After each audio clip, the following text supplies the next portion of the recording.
رابعہم کلبہم، ان قریب بعض لوگ تو کہیں گے کہ وہ اصحاب کہف جو ہیں ثلاثۃ تین ہیں، رابعہم کلبہم اور چوتھا ان کا کتا ہے، ویقولون خمسہ اور بعض کہیں گے کہ 5 ہیں، سادسہم کلبہم چھٹا ان کا کتا ہے، رجما بالغیب یہ لوگ بے تحقیق باتیں ہانک رہے ہیں، وَيَقُولُونَ سَبْعَةٌ وَثَامِنُهُمْ كَلْبُهُمْ اور بعض لوگ کہیں گے کہ وہ 7 ہیں اور 8واں ان کا کتا ہے۔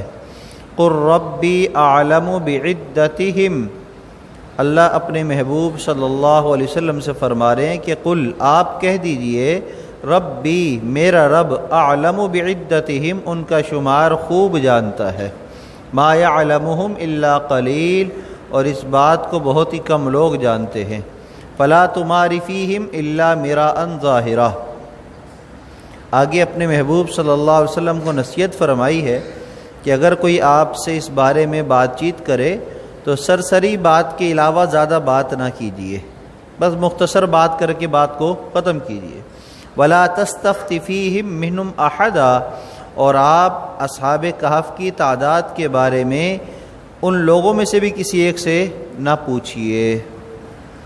سورۃ کہف کی تفسیر چل رہی ہے، آیت نمبر 22 آپ کے سامنے تلاوت کی گئی ہے، اور اس آیت مبارکہ میں اللہ تعالیٰ نے اصحاب کہف کی تعداد کے متعلق ذکر فرمایا ہے کہ اصحاب کہف کتنے تھے اور ان کے بارے میں لوگوں کی کیا رائے تھی، اور اصل ہمارا اعتماد اور یقین کیا ہونا چاہیے، اس بات کو بھی بیان فرما دیا۔ دیکھیے قرآن کریم اللہ تعالیٰ کا کلام ہے، یہ کوئی قصے کہانیوں کی کتاب نہیں ہے، اس میں جو بات بھی اللہ تعالیٰ نے ذکر کی ہے اس کا کوئی نہ کوئی مقصد ہے، لہٰذا واقعات کے اندر جو مقصودی باتیں ہیں صرف ان کا ذکر قرآن پاک میں ہے، یا جن باتوں کی ضرورت اللہ کے محبوب صلی اللہ علیہ وسلم نے سمجھی ان باتوں کی تشریح آپ نے اپنی زبان مبارک سے فرما دی ہے، لہٰذا ہم سب کو اس بات کا یقین رکھنا چاہیے کہ قرآن کریم فرقان حمید ہم سب کے لیے کافی ہے، اور جو بات اس کے ذریعے ہمیں معلوم ہو جائے پھر اس سے آگے معلومات کے لیے ہمیں کچھ نہیں کرنا چاہیے۔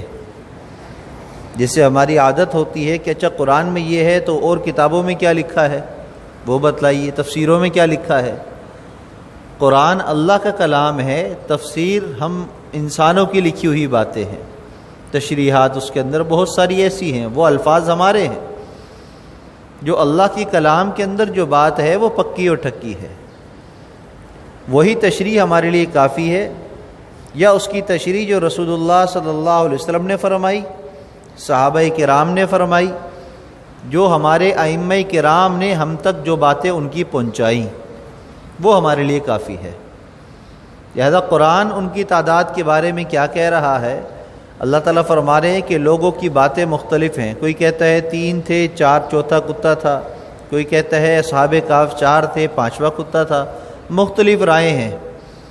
فرمائے کہ یہ ساری رائے کیا ہیں، رجمم بالغیب، رجم کہا جاتا ہے تیر پھینکنے کو، بالغیب غیب کا معنی اندھیرے میں تیر پھینکنا، تو اندھیرے میں تیر پھینکنے کو کیا عام طور پر ہمارے ہاں اردو زبان میں کیا کہتے ہیں، فضول بات، لایانی بات، اٹکل، اندازہ لگانا۔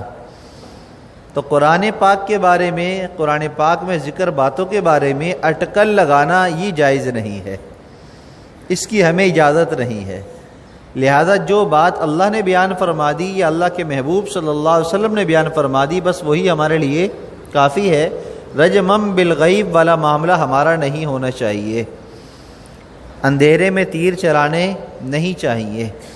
جس طرح کلام اللہ کے بارے میں یہ حکم ہے، یہ اسی طرح ہر بات کے بارے میں حکم ہے۔ آپ بیٹھے ہوئے ہیں، کسی نے آپ کو آ کر کوئی بات بتلائی باتوں میں، آپ نے کہا اچھا ایسا ہوا، آپ نے وہ بات آگے کسی کو کہہ دی، ایک طریقہ ہمارا فضول باتوں کا ایک یہ ہے کہ ہم سنی سنائی بات کو آگے بیان کرنا شروع کر دیتے ہیں، اور دوسری بات کہ ہمیں کسی کے بارے میں کوئی شکوک و شبہات پیدا ہو گئے یا ہمارا کسی سے اختلاف ہو گیا تو اب اس کی چیزوں کو دیکھ کر، اس کی حرکات سکنات کو دیکھ کر اندازے لگانا اور پھر اس کے بارے میں لوگوں میں باتیں کرنا، اندھیرے میں تیر چلانا. ہمیں نہیں پتہ کوئی بات کا، ہم نے اندازہ لگا لیا، ہم نے یوں دیکھا تھا تو ہم نے سوچا یہ ہوگا لہذا ہم نے بات کر لی. فرمایا اندھیرے میں تیر چلانا ہو یا سنی سنائی بات کو آگے منتقل کرنا ہو، اس بات کو اللہ تعالیٰ نے پسند نہیں فرمایا، لہذا ہمیں اس بات سے اپنے آپ کو بچانا چاہیے. اب قرآن پاک میں اصحاب کہف کی تعداد کے بارے میں کیا فرمایا؟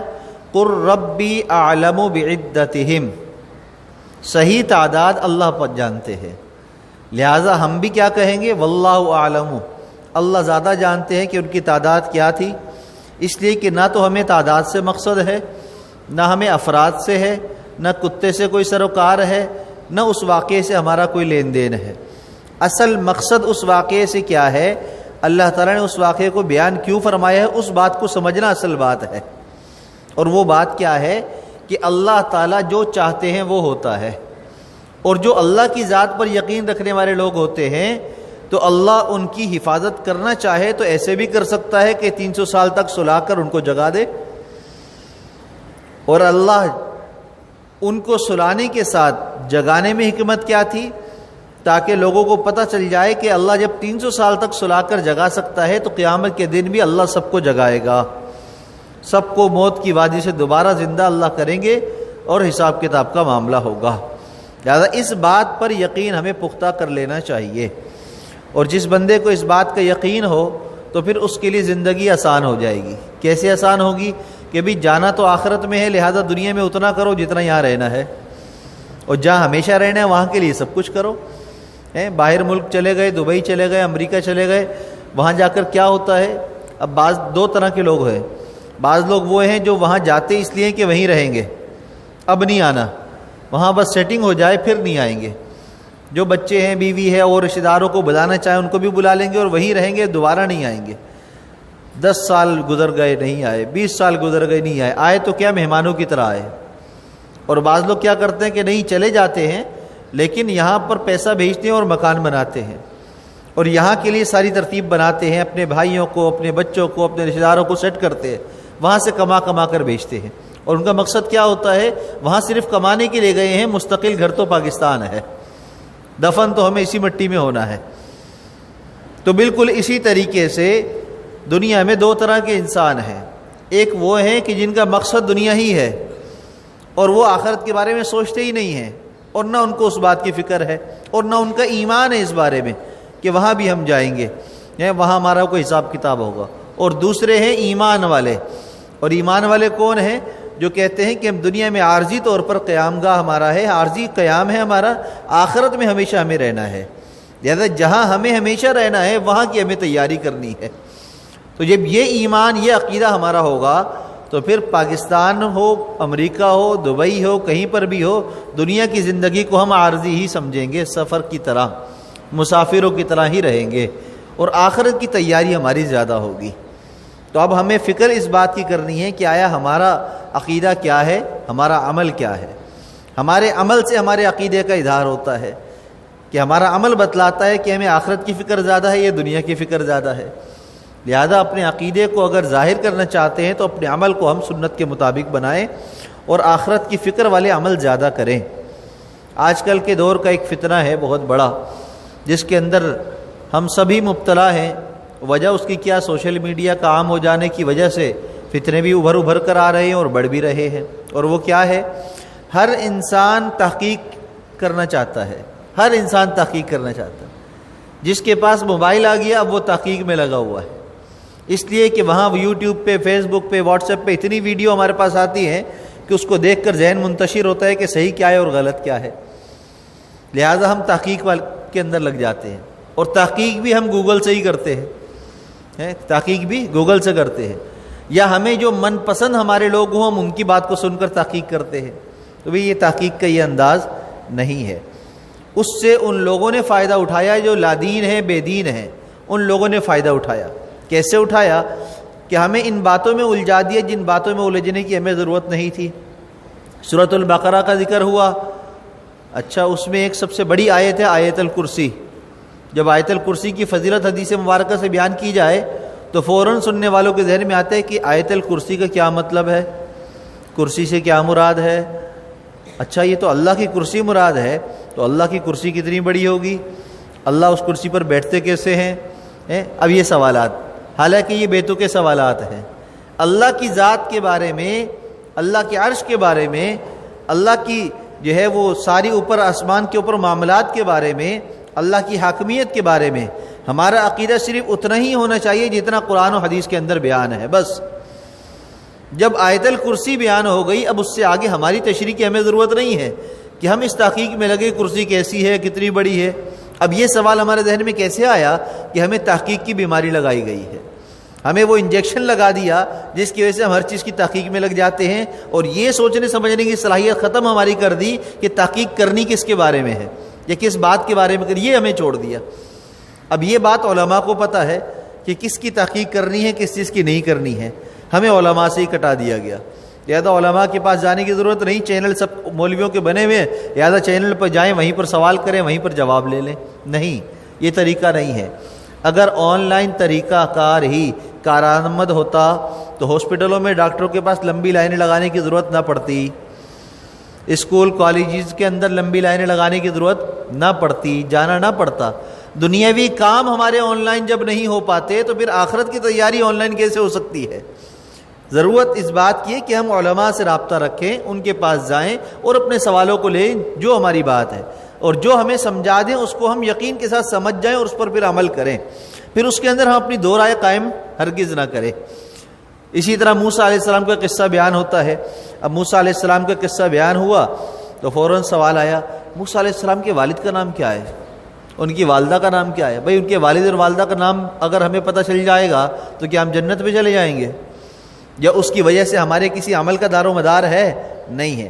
اگر کسی شخص کو انبیاء علیہ السلام میں سے کسی ایک کا بھی نام بھی نہ آتا ہو لیکن اس کا ایمان عقیدہ درست ہو تو بھی وہ جنت میں چلا جائے گا۔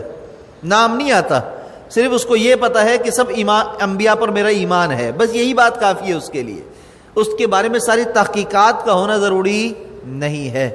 تو لہذا جس بات کی تحقیق کی ضرورت نہیں تو اس بات میں لگنا بھی کوئی عقل مندی کی بات نہیں ہے، لہذا ان باتوں سے بھی ہمیں بچنا ہے۔ موسیٰ علیہ السلام کا عصا کیسا تھا؟ موسیٰ علیہ السلام کے زمانے میں جو فرعون تھا وہ کون تھا، اس کا کیا نام تھا، وہ اس کے جو ہے فرعون کیوں کہتے ہیں، اس کا اصل نام کیا تھا، اصحاب کہف کے نام کیا تھے، اصحاب کہف کے جو ہے وہ نام ایسے تھے تو ایسے کیوں تھے، ان کے ساتھ اور کون کون تھا، کتے کے بارے میں کیا حکم ہے؟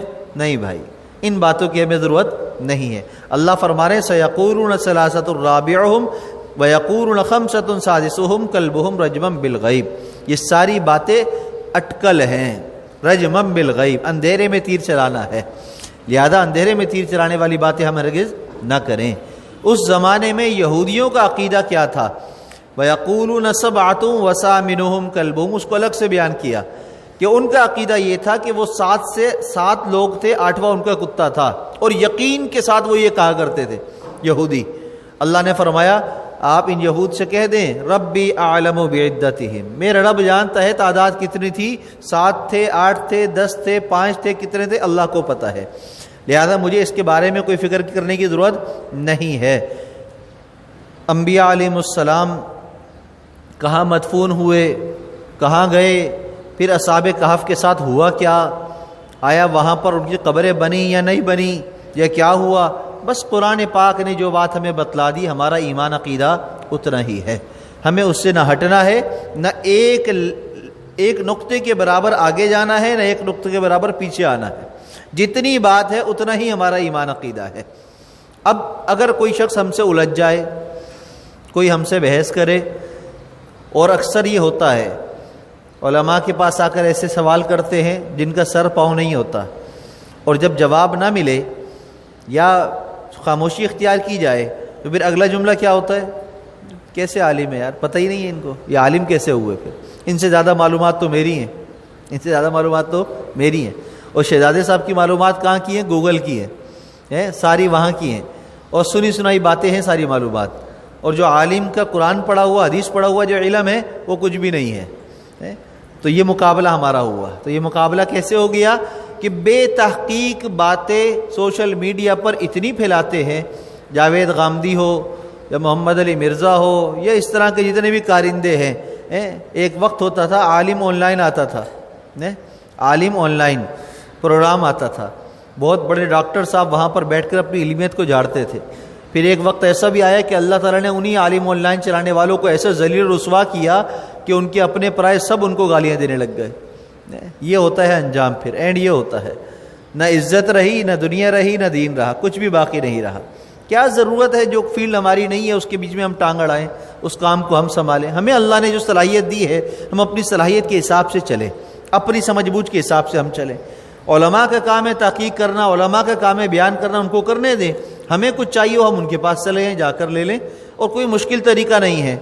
دارالعلوم کراچی، جامعۃ العلوم الاسلامیہ بنوری ٹاؤن، جامعہ بنوری عالمیہ سائڈ ایریا، جامعہ دارالعلوم رحمانیہ بفر زون، جامعۃ الرشید احسن آباد، بڑے بڑے مدارس ہمارے ارد گرد چاروں طرف ہمارے شہر کے اندر پھیلے ہوئے ہیں. آپ بڑے دارالفتہ میں جائیں، دارالفتہ وہاں پر بنا ہوا ہے، وہاں پر چلے جائیں. لائن سے مفتیان کرام بیٹھے ہوئے ہیں، آپ جا کر اپنا مسئلہ رکھ لیں. آپ کو تحقیقی بات جو بھی ہوگی، جتنی آپ کی سمجھ بوجھ کے حساب سے یا جتنی قرآن حدیث میں ہوگی وہ آپ کو بتلا دی جائے گی، بس آپ کا مسئلہ حل. لیکن یقین کے ساتھ ہمیں اس چیز کو سمجھنا ہوگا. یہ نہیں کہ وہاں سے بھی لے کر آ گئے. اب بعض لوگ کیا کرتے ہیں، ایک جگہ سے فتویٰ لے لیا ایک مسئلے کا، تو پھر آئے امام صاحب آپ بھی فتویٰ دے دیں. بھئی آپ نے کہیں سے معلوم کہ ہاں فلاں دارالفتہ سے یہ فتویٰ لیا ہے. پھر بھئی جب دارالفتہ سے ایک فتویٰ لے لیا تو اب دوسرے مفتی کے پاس جانے کا کیا مطلب ہے؟ جب آپ کو ایک دارالفتہ کے مفتی پر اعتماد نہیں تو پھر دوسرے پر کیسے آئے گا؟ اعتماد تو آئے گا ہی نہیں. پھر آپ کو، پھر تو آپ ہر جگہ سے آپ اصل میں تلاش کیا کر رہے ہیں؟ آپ یہ تلاش کر رہے ہیں کہ میری مرضی کے مطابق جواب مل جائے. ایک ڈاکٹر سے دوا لی لیکن ہمیں یہ تھا پتہ نہیں کیسا ڈاکٹر ہے، فائدہ ہی نہیں ہوا کیونکہ ہمارے یقین ہی نہیں تھا کہ اس کی دوا میں کوئی فائدہ بھی ہوگا. لہٰذا ہم دوسرے کے پاس چلے گئے، پھر تیسرے کے پاس. دوائیں وہی مل رہی ہیں ہر ڈاکٹر سے لیکن فائدہ کہیں سے بھی نہیں ہو رہا. وجہ کیا ہے؟ اپنا مائنڈ ہمارا خراب ہے، اپنی ہماری سوچ خراب ہے، جس کی وجہ سے ہمیں فائدہ نہیں ہو رہا. تو اس چیز سے ہمیں اپنے آپ کو بچانا ہے. اور اگر کوئی ہم سے الجھ جائے تو ہمیں وہ کام کرنا ہے جو اللہ تعالیٰ کے محبوب صلی اللہ علیہ وسلم کو اللہ تعالیٰ نے نصیحت فرمائی، فَلَا تُمَارِ فِيهِمْ إِلَّا مِرَاءً ظَاهِرًا. ہاں جتنی بات ہے بس اتنی کر لیں، اس سے زیادہ بات نہ کریں. اگر کوئی الجھے وَإِذَا خَاطَبَهُمُ الْجَاهِلُونَ قَالُوا سَلَامًا، تو احسن طریقے سے اس سے جان چھڑا لیں، مختصر بات کر کے جان چھڑا لیں. اور اگر پھر بھی کوئی سوال کرتا رہے تو اس سے کہیں کہ بھئی مجھے اس کے بارے میں علم نہیں ہے، کسی اور سے آپ معلومات لے لیں. ختم بات، خلاصہ. اس سے زیادہ بات کرنے کی ضرورت نہیں ہے. آپ کے بارے میں کوئی الجھے یا کسی واقعے کے بارے میں کوئی بات چیت کرے، جہاں تک آپ کی معلومات ہے اتنی کریں، اس سے زیادہ معلومات کے علاوہ کوئی بات کرنے کی کوشش نہ کریں. پھر شیطان اچک لے گا آپ سے، وہ باتیں نکلوا دے گا جو حقیقت نہیں ہوں گی، جو جھوٹ پر مبنی ہوں گی. لہذا بے تحقیق باتیں جب آپ کریں گے تو پھر آپ کا وزن ہلکا ہو جائے گا. اس لیے کہ جب وہ بندہ دوسری جگہ جا کر تحقیق کرے گا اور اس کو وہ بات نہیں ملے گی جو آپ کے منہ سے نکلی ہوگی، تو وہ کہے گا کہ یار یہ تو بے تحقیق باتیں کرتے، یہ تو سنی سنائی بات کرتے. لہذا آپ اپنے آپ کو ہلکا نہ ہونے دیں. اور یہی اصول ہے قرآن پاک میں، یہی فرمایا. یہاں تک کہ اللہ کے محبوب صلی اللہ علیہ وسلم نے تو یوں فرما دیا کہ اگر کوئی جھوٹی بات، جھوٹ ہے اور آپ کو پتہ ہے یہ باطل ہے، غلط بات ہے، تو آپ اس بات کو چھوڑ دو. آپ اس بات کو چھوڑ دو.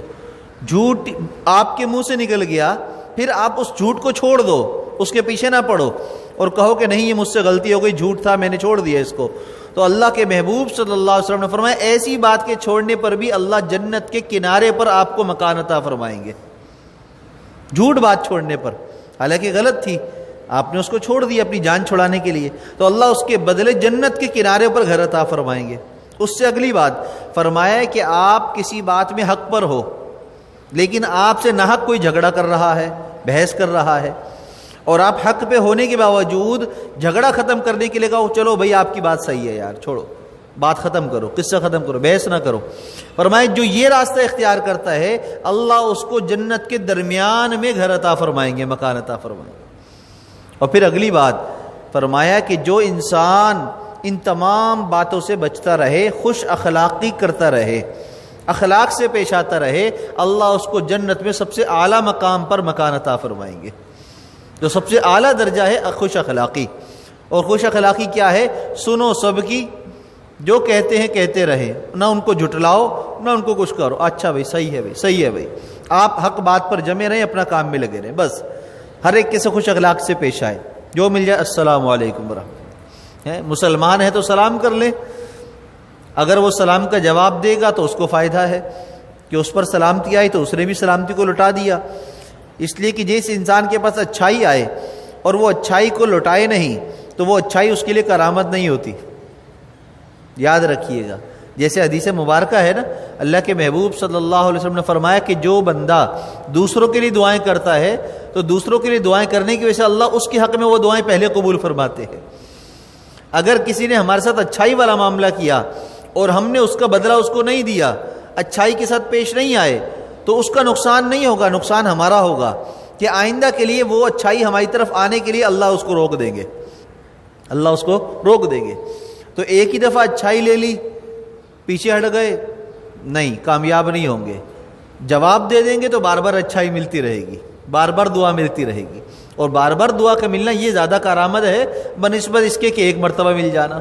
بالکل ایسے ہی جیسے ایک آدمی نوکری کرتا ہے، کئی کام کرتا ہے، اور وہ کہے کہ بس ایک دفعہ کما لیا، ایک مہینہ کام کر لیا، بس کافی ہے، پورا سال چھٹی، اب یہی پیسے بچا بچا کر پورا سال میں گزارا کر لوں گا، میرا گزارا ہو جائے گا۔ کہا کہ نہیں، آپ بار بار جائیں گے کام پر، بار بار آپ کو پیسے ملیں گے، فائدہ ہوگا، پیسہ بھی بڑھے گا، آپ کا دنیاوی فائدہ بھی بڑھے گا، آپ کا تعلق بھی بڑھے گا، تجربہ بھی بڑھے گا۔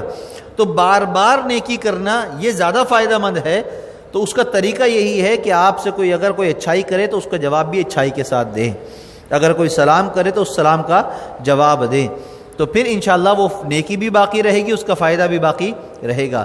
وَلَا تَسْتَفْتِ فِيهِم مِّنْهُمْ أَحَدًا۔ دو قبیلے کے لوگ اللہ کے محبوب صلی اللہ علیہ وسلم کے پاس آئے اور تھے یہودی، نستوریہ اور یعقوبیہ، یہ یہودیوں کے قبیلے ہیں دو، مدینہ کے قریب جو ان کی آبادی تھی وہاں آباد تھے۔ دو بندے آئے وہاں سے، تو آپ صلی اللہ علیہ وسلم نے ان یہودیوں سے یہ پوچھا کہ بھئی اصحاب کہف کی تعداد کے بارے میں تمہاری کتابوں میں کیا لکھا ہے، تمہارا عقیدہ کیا ہے؟ یہ بات آپ نے پوچھی، سوال تو کر لیا۔ اللہ تعالیٰ نے قرآن پاک کی آیت نازل فرما دی، وَلَا تَسْتَفْتِ فِيهِم مِّنْهُمْ أَحَدًا۔ اب تو آپ نے ان سے بات کر لی اس بارے میں، آئندہ نہ کیجیے، آئندہ نہ کیجیے، ان سے سوال کرنے کی ضرورت ہی نہیں ہے، اس لیے کہ یہ اہل کتاب ہیں، اپنے آپ کو کہتے ہیں، اور آپ پر ایمان نہیں رکھتے، لہذا نہ ان کی کتابوں سے کوئی فائدہ حاصل کرنے کی ضرورت ہے، نہ ان سے بات چیت کرنے کی ضرورت ہے اس بارے میں۔ اب کے بعد آئندہ آپ سوال نہ کریں۔ بڑے محبوبانہ انداز میں اپنے محبوب صلی اللہ علیہ وسلم کو یہ نصیحت فرمائی، اور ساتھ ساتھ پوری امت کو تعلیم فرما دی کہ تمہیں اگر کوئی معلومات چاہیے تو اس کے لیے قرآن کافی ہے، لہذا تورات، زبور، انجیل کی اب ہمیں ضرورت نہیں ہے۔ ایک مرتبہ حضرت عمر فاروق رضی اللہ تعالیٰ عنہ جو تھے، علم کے بڑے حریص تھے، کوئی بات معلوم ہو جائے تو اس کی تحقیق میں لگتے تھے، اور جو معلوم نہ ہو اس کو علم حاصل کرنے میں لگتے تھے، حریص تھے، بہت جذبہ تھا آپ میں۔ ایک دفعہ آپ نے خواب بھی دیکھا تھا، حضرت عمر فاروق رضی اللہ عنہ خواب دیکھ رہے ہیں، خواب میں دیکھتے ہیں کہ اللہ کے محبوب صلی اللہ علیہ وسلم پر بارش ہو رہی ہے، آپ پر ہو رہی ہے، اور آپ کے بالکل ساتھ ہی پہلو میں حضرت ابوبکر صدیق رضی اللہ تعالیٰ عنہ کھڑے ہوئے، بارش آپ پر ہو رہی ہے اور آپ پر سے وہ بارش کے قطرے لگ کر حضرت ابوبکر صدیق رضی اللہ عنہ پہ گر رہے ہیں، اور پھر دیکھتے ہیں کہ آپ حضرت ابوبکر صدیق رضی اللہ عنہ کے ساتھ کھڑے ہوئے ہیں، اور ان کے اوپر گرنے والے قطروں کی جو چھینٹیں اڑ رہی ہیں وہ حضرت عمر فاروق رضی اللہ عنہ پر آ رہی ہیں۔ تو آپ نے یہ خواب دیکھا، اللہ کے محبوب صلی اللہ علیہ وسلم سے آ کر اپنا خواب بیان فرمایا۔ آپ نے فرمایا کہ عمر، جو اللہ کی طرف سے علم کے انوارات مجھ پر آ رہے ہیں، مجھ پر جو وحی آ رہی ہے وہ میرے اوپر گر رہی ہے، اور میرے ساتھ بہت زیادہ مل جانے کی وجہ سے ابوبکر پر بھی ویسے ہی گر رہی ہے کہ وہ مجھ سے بہت زیادہ مل گئے ہیں، ہر وقت میرے ساتھ ہیں، ہر کام میں میرے ساتھ ہیں، ہر بات میں میری تصدیق کرنے والے ہیں، وہ سب سے آگے ہیں تو سب سے زیادہ ان پر گر رہی ہے، ان کو میرے ان علوم کا فائدہ صحیح طور پر حاصل ہو رہا ہے، اور چونکہ تم بھی ان کے ساتھ مل گئے ہو، دوستی میں آ گئے ہو، قریب آ گئے ہو، تو پھر ان کے ذریعے تم پر بھی وہ بارش ہو رہی ہے۔ تو آپ بہت حریص تھے، مسجد نبوی سے، مدینہ منورہ سے 2-3 میل کے فاصلے پر آپ کا گھر تھا، اور قریب ہی آپ کے گھر کے یہودیوں کی آبادی تھی، اور وہاں اہل کتاب لوگ تھے۔ تو اللہ کے محبوب صلی اللہ علیہ وسلم سے اجازت آپ نے لی کہ میں وہاں کبھی کبھی چلا جایا کروں، میں جاتا رہتا ہوں، ملتا ہوں، ملاقات کرتا ہوں، قریبی ہے، آنا جانا میرا رہتا ہے، تو کبھی کوئی فائدے کی بات ملے تو میں سن بھی لوں۔ تو آپ نے کہا سن لو، تو وہ چلے جاتے تھے۔ تو ایک مرتبہ وہاں گئے، واپس جب آئے تو تورات کا نسخہ لے آئے۔ تورات کے نسخے میں کوئی اچھی بات ان کو مل گئی، وہ آپ کے پاس لائے اور آ کر آپ کے سامنے جو ہے آپ کو سنانے لگے۔ اب وہ پڑھ رہے ہیں تورات کا نسخہ، اپنے دھیان میں لگے ہوئے ہیں پڑھنے میں۔ حضرت ابوبکر صدیق رضی اللہ تعالیٰ عنہ نے ان کو ڈانٹا، کہا کہ عمر، کیا تم اللہ کے محبوب صلی اللہ علیہ وسلم کے چہرے کو نہیں دیکھ رہے ہو؟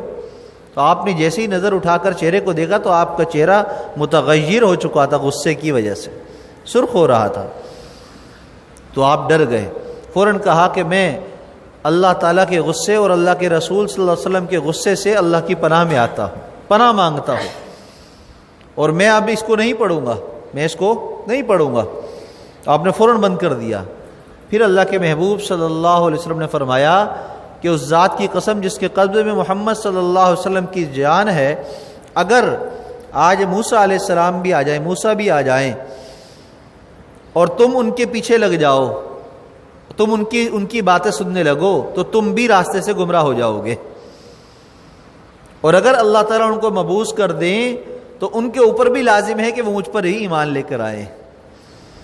لہذا جب ان پر بھی لازم ہے کہ وہ بھی ایمان لائیں، تو پھر ان کی کتاب، ان پر نازل کی ہوئی کتاب کو پڑھنا، اور وہ کتاب جو تحریف شدہ ہو، اور وہ کتاب جس کے بارے میں یقین نہ ہو کہ اس میں کیا ملاوٹ ہے کیا نہیں ہے، تو اس کتاب کو پڑھنا کیسے جائز ہو سکتا ہے؟ تو تورات اللہ کے محبوب صلی اللہ علیہ وسلم کے زمانے میں کچھ نہ کچھ اصلی حالت میں تھی، اس زمانے کے اندر تو بالکل بھی نہیں ہے۔ ابھی چند دن پہلے شیخ الاسلام صاحب نے ایک واقعہ سنایا اسی طرح کا، وہ پورا واقعہ تو میں نے نہیں سنا، ایک چھوٹی سی بات اس میں سے، کہ اس وقت جو بڑی بڑی کتابیں تورات کی، زبور کی، انجیل کی جو ملا کر بائبل بنائی ہوئی ہے، اس کے میرے خیال 4 یا 3 نسخے ہیں جو ان کے ہاں بہت معتبر سمجھے جاتے ہیں، پادریوں کے ہاں، ان کے بڑوں کے ہاں، اور اسی پر سارے چلتے ہیں۔ وہ نسخوں کو کیسے انہوں نے اعتماد والا بنایا؟ اس سے پہلے جو ہے 100 سے زیادہ کتابیں تھیں ان کی، کئی کتابیں سینکڑوں کی تعداد میں تھی، ہر ایک کے پاس تورات الگ ہوتی تھی، بائبل الگ ہوتی تھی۔ پھر انہوں نے یہ فیصلہ کیا کہ ہمیں ایک بنانی چاہیے اور جو حق پر ہو ہم اس کو اپنائیں۔ تو انہوں نے یہ اختیار کیا کہ ایک کمرے کے اندر ساری کتابیں رکھ دیں، اور دوسرے کمرے میں سارے ان کے عبادت گزار جو پادری لوگ ہوتے وہ بڑے بڑے بیٹھ گئے، اور کہا کہ یہاں پر سب ہم اللہ سے دعا کریں، پوری رات دعا کریں، پھر صبح کمرہ ہم کھولیں گے تو جو کتاب حق پر ہوگی وہ ٹیبل پر رہے گی، جو ٹیبل پر نہیں ہوگی وہ ناحق ہوگی، اس کو ہم چھوڑ دیں گے۔ یہ انہوں نے طریقہ اختیار کیا تھا اپنی کتابوں کی تحقیق کرنے میں، یہ تحقیق ہے ان لوگوں کی۔ اور اللہ کی شان کہ صبح جب کمرہ کھولا تو اس پر 4 کتابیں ٹیبل پر تھی، باقی سب نیچے گری ہوئی تھی۔ تو شیخ الاسلام صاحب فرمانے لگے کہ آپ کو پتہ ہے کہ اس رات چابی کس کے پاس تھی؟ جو سب سے بڑا پادری تھا نا، چابی اس کے پاس تھی۔ تو گویا کہ اسی نے کمرہ کھول کر 4 کتابیں چھوڑ دی، باقی گرا دی۔ تو یہ ان کی تحقیق ہے، اور ایک ہمارا قرآن ہے جس کی تحقیق کیا ہے، جس کے حق ہونے کی دلیل کیا ہے؟ انا نحن نزلنا الذکر وانا لہ لحافظون۔ خود قرآن پاک میں اللہ فرمانے کہ ہم نے نازل کیا ہے، ہم اس کے محافظ ہیں۔ اللہ جس کتاب کی حفاظت کی خود ذمہ داری لے رہے ہیں، اس کے بارے میں تو شک کی گنجائش باقی ہی نہیں رہتی۔ اور اللہ کے محبوب صلی اللہ علیہ وسلم کی باتوں کو ہم تک پہنچانے والے سب سے پہلے کون ہیں؟ صحابہ کرام رضوان اللہ علیہ مجمعین، اور صحابہ کرام کے بعد ائمہ کرام۔ ائمہ کرام میں سب سے بڑے امام کون ہیں؟ امام اعظم ابو حنیفہ رحمۃ اللہ علیہ۔ امام اعظم ابو حنیفہ رحمۃ اللہ علیہ 96 ہجری میں سب سے پہلا حج کیا ہے آپ نے۔ کس ہجری میں؟ 96 ہجری میں سب سے پہلا حج کیا ہے، اور اس کے بعد آپ نے باقاعدہ علم حاصل کرنا شروع کیا۔ اور اس کا ذریعہ کیا بنا کہ جب یہ حج پر گئے تو وہاں ایک صحابی عبداللہ بن حارث رضی اللہ تعالیٰ عنہ، وہ درس دے رہے تھے، ان کی بات کو سنا کہ وہ فرمانے لگے کہ اللہ کے محبوب صلی اللہ علیہ وسلم نے فرمایا کہ جس نے اللہ کی دین میں فقاہت پیدا کر لی، دین سیکھ لیا، دین سمجھ لیا، اللہ تعالیٰ اس کے رنج اور غم کو دور کر دیں گے، اور اللہ اس کو وہاں سے رزق عطا کریں گے جہاں سے اس کو گمان بھی نہیں ہوگا۔ یہ حدیث سنی تو ان کے دل میں ایسی بات پختہ ہو گئی کہ اب مجھے دین کا علم حاصل کرنا ہے، اور یہ پہلے حج کے بعد پھر دین کا علم حاصل کرنے لگ گئے۔ آپ کے شاگردوں کے شاگرد امام شافعی رحمۃ اللہ علیہ کا قول آپ کے بارے میں یہ ہے، فرمایا کہ جس شخص نے امام اعظم ابو حنیفہ رحمۃ اللہ علیہ کی کتابوں کو نہیں دیکھا وہ علم و فقہ میں معتبر نہیں ہوگا۔ امام شافعی یہ فرما رہے ہیں کہ جس نے امام صاحب کی کتابوں کو نہیں دیکھا وہ علم و فقہ میں معتبر ہی نہیں ہے، اس لیے کہ یہ شاگردوں کے شاگرد ہیں، وہ استاد ہیں سب اماموں کے، امام اعظم ابو حنیفہ رحمۃ اللہ علیہ، اور پھر آپ کے شاگردوں میں امام بخاری رحمۃ اللہ علیہ بھی آتے ہیں، اور امام بخاری رحمۃ اللہ علیہ نے علم حدیث کیسے محفوظ کیا۔ ایک ان کی احتیاط کا واقعہ ہم نے پڑھا کتابوں کے اندر۔ ایک مرتبہ کشتی میں سفر کر رہے تھے، دوران سفر جو ہے ایک ساتھی آپ کے ساتھ بیٹھا ہوا تھا، گپ شپ کر رہا تھا۔ بات چیت کے دوران اس نے معلوم کر لیا کہ آپ کے پاس کیا کیا ہے۔ آپ بڑے سیدھے سادے بندے تھے، تو آپ کے پاس 600 دینار ایک تھیلی میں تھے، تو اس کو پتہ چل گیا کہ آپ کے پاس 600 دینار ہیں۔ اب کشتی میں سفر کر رہے ہیں، اتنی بڑی رقم اس وقت کے حساب سے لاکھوں روپے آپ کے پاس ہے اور آپ سفر کر رہے ہیں، اس کے دل میں لالچ آ گیا۔ تھوڑی دیر گزری تھی کہ وہ جو ہے ملاح کے پاس جا کر بولنے لگا کہ بھئی میرے پیسے گم ہو گئے ہیں، میرے پیسے گم ہو گئے ہیں، تلاشی لو سب کی۔ تو اس نے کہا بھئی کیا کتنی رقم گم ہوئی؟ کہنے لگا میرے 600 دینار تھے ایک تھیلی کے اندر، وہ نہیں مل رہے، اور وہ تھیلی دیکھ چکا تھا آپ کے پاس ہے۔ تو اس نے کہا کہ جب تلاشی ہوگی تو ان کے پاس سے پیسے نکلیں گے، لہذا جو ہے وہ پیسے میرے ہو جائیں گے اور وہ میں ہتھیار لوں گا، اتنی بڑی رقم کسی اور کے پاس تو ہوگی نہیں۔ اس نے یہ دعویٰ کر دیا۔ اللہ کی شان، کشتی میں سب کی تلاشی لی گئی، یہاں تک کہ امام بخاری رحمۃ اللہ علیہ کی بھی تلاشی لی گئی، لیکن آپ کے پاس سے وہ تھیلی نہیں نکلی۔ اب وہ اور غصہ ہوا اور جو ہے ناراض ہونے لگا، میرے پیسے گم ہو گئے، مل نہیں رہے، یوں ہیں وہ ہیں۔ بہرحال سفر تمام ہوا، جب کشتی سے اتر کر جانے لگے تو یہ شخص امام بخاری رحمۃ اللہ علیہ کے پیچھے پیچھے جانے لگا، اور دور جا کر تھوڑا ملاقات کی، کہنے لگا مجھے معاف کر دیں، میں نے چال چلی تھی لیکن میں آپ کے پیسے ہتھیا نہیں سکا، میں اس لیے آپ سے معافی مانگنے آیا ہوں، کہیں آپ دل میں لے لیں تو میرا نقصان ہو جائے، مجھے معاف کر دیں۔ لیکن ایک بات کا جواب دیں مجھے، جب تلاشی سب کی لی گئی تو آپ کے پاس سے پیسے نکلے نہیں، لیکن آپ کے پاس تھے تو صحیح، میں نے دیکھ تو لیے تھے، تو آپ نے کہاں چھپائے؟ آپ نے کہاں چھپائے؟ عجیب جواب سنیے دل کے کانوں سے، تو ہمیں فخر ہوگا ہمارے بڑوں پر، ہمارے ائمہ پر، کہ کس طریقے سے انہوں نے علم دین کو محفوظ کیا۔ امام بخاری رحمۃ اللہ علیہ فرمانے لگے کہ دیکھو جب تم نے یہ بات کی تو مجھے خطرہ لاحق ہوا کہ یہ پیسے تو میرے پاس ہی ہیں، اور جب تم نے تلاشی کی بات کی اور تلاشی شروع ہوئی تو میں دیکھنے لگا کہ تلاشی میرے رشتہ دار میرے ساتھ ہیں، میرے محلے کے لوگ، میرے دوست احباب میرے ساتھ ہیں، اور میں ایک عالم دین ہوں، محدث ہوں، حدیثیں بیان کرتا ہوں۔ اب اگر وہ پیسے میرے پاس سے جو میرے ہی ہیں نکلیں گے تو تمہارا دعویٰ یہ ہے کہ تمہارے پیسے ہیں اور تمہیں مل بھی جائیں گے، لیکن 600 دینار کی وجہ سے لوگوں کا اعتماد مجھ پہ سے ختم ہو جائے گا، اور لوگ کہیں گے کہ میں نے اس کے پیسے چوری کیا، حالانکہ میں نے چوری نہیں کیے۔ تو میں نے صرف اس بات سے بچنے کے لیے کہ لوگ مجھ پر شک نہ کرنے لگ جائیں، میں نے اپنے 600 دینار پانی کے اندر ڈال دیے تھے، وہ ہے ہی نہیں میرے پاس۔ اس طریقے سے یعنی دنیا کا اتنا بڑا مال ضائع کر دیا صرف اس وجہ سے تاکہ میری باتوں پر لوگوں کو یقین رہے، میں جو حدیث بیان کرتا ہوں لوگ اس پر اعتماد کریں۔ اور یہی ہمارے اکابرین ہیں، یہی ہمارے علماء ہیں، یہی ہمارا طرز عمل چلا آ رہا ہے۔ تو اس لیے اپنے علماء پر یقین رکھیے۔ آپ کو علماء ایسے ہی نہیں باتیں بتا دیتے، یہ ہمارے بڑے بڑے علماء جتنے ہمارے سروں کے تاج ہیں، ان کی بڑی قربانیاں ہیں اس کے پیچھے، اپنا دنیا کا مال و متاع سب کچھ لگا کر یہ دین کا علم حاصل کرتے ہیں، اور ہم جو ہے ادھر ادھر سے سنی سنائی بات پہ کہتے ہیں مولوی یوں ہی ہے بھائی، ایسے ہی بات کرتے ہیں بھائی، یوں ہے بھائی، ان کا مدرسہ دیکھو، ان کی مسجد دیکھو، یہ ان کے کام دیکھو۔ نہیں بھائی، ان کے کام مت دیکھو، ان کے علم کی بات کو دیکھو، ان کے علم کی قربانیوں کو دیکھو، دین کی انہوں نے کیا کیا محنت کی اس بات کو دیکھو، اور جو بات وہ کہہ رہے ہیں اگر دل کو لگ رہی ہے تو پھر اس پر عمل کر لو، پھر اس پہ شک میں نہ پڑ جاؤ. یہی ہماری کامیابی کا راز ہے اور اسی میں ہماری بقا ہے. اللہ ہم سب کو قرآن کی سمجھ اور صحیح عمل کی توفیق عطا فرمائے.